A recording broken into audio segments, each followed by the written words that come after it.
Welcome back.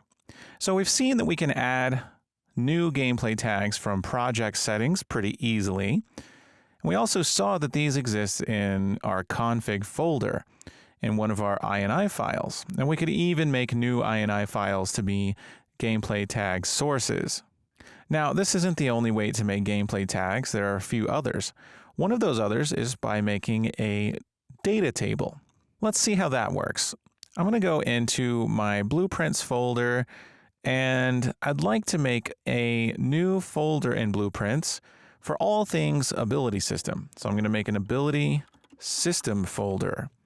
And here in Ability System, I'd like a new folder for gameplay tags. So I'll make a gameplay tags folder. And here is where I'd like to put any data tables that we'll use to create gameplay tags. So here's how it works. We make a new data table. We right-click, go to Miscellaneous, and select Data Table. Now, whenever you make a data table, you need to pick the row structure, so the data table knows what fields are in a given row. Now, the one we're interested for gameplay tags is this one, Gameplay Tag Table Row. Select that, click OK, and we have a data table. I'm going to prefix it with DT for data table, and this is going to be for my primary attributes. So we have our vital attributes, health and mana, but I'd like to make some gameplay tags for other attributes that we haven't yet added to our attributes set. But for the sake of an example, I'm going to make their gameplay tags now. So I'm going to call this primary attributes and open it up. Now it's empty, but we can add a new row by clicking plus add. And now we have a new row, and the gameplay tag table row has a name, and it has its own tag with a comment. Remember, tags can have a comment associated with them. And again, these comments are not functional. They don't do anything, but they're kind of like code comments in C++. Code comments don't do anything either. They just serve to tell you something.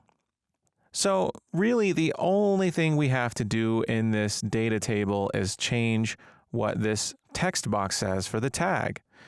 We don't have to change the name or anything like that. All we do is put what we want the tag to be. Now, this is error prone because you can make typos, so we have to be careful when typing in here. The tag I'd like to make is attributes.primary.strength. And for the strength, I'm going to add just a dev comment, doesn't do anything.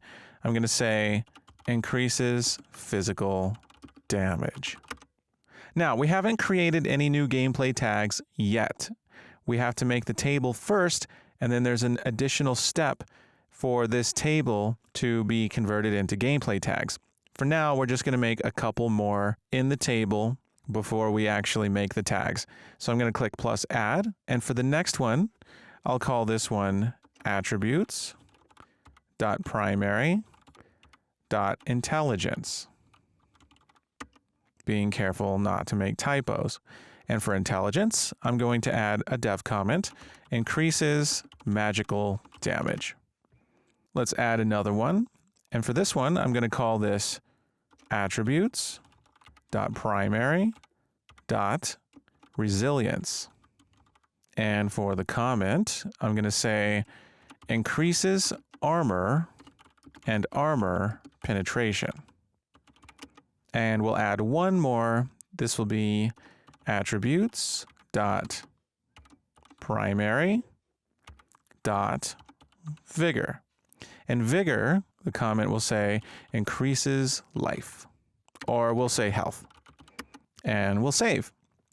Okay, so far, all we've done is make a data table. We haven't made any gameplay tags. But because this data table exists and it has the proper row structure, gameplay tag table row, which we can always look at with the data table details. Row struct, gameplay tag table row. It's right there under data table. And you can always go to window and bring that up if it's not there. Okay, so we have the proper data table with the row structure we need. Now we go back to project settings. And here under gameplay tags, we have gameplay tag table list, and it's an array. So we can click plus to add an element, and look at that. It's an array of data tables. We can open the dropdown, and it shows us the data tables that are appropriate for this particular array. It has to have the gameplay tag table row structure. And if we select it, now let's see what happens if we expand attributes. Look at that. We have primary, and we can open that, and we have intelligence, resilience, strength, and vigor. It puts them in alphabetical order. Look at that. Okay, so that's how we can add gameplay tags with data tables. Pretty sweet. And this is one of my preferred ways to do it. I really like doing it this way because we now have a data table that we can go in and change, and it's just really convenient to do it this way. I personally like it.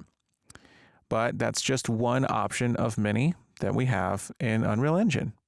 Okay, so now we know a couple of ways to make gameplay tags, and now these exist in our project. They're project-wide. So great job, and I'll see you in the next video.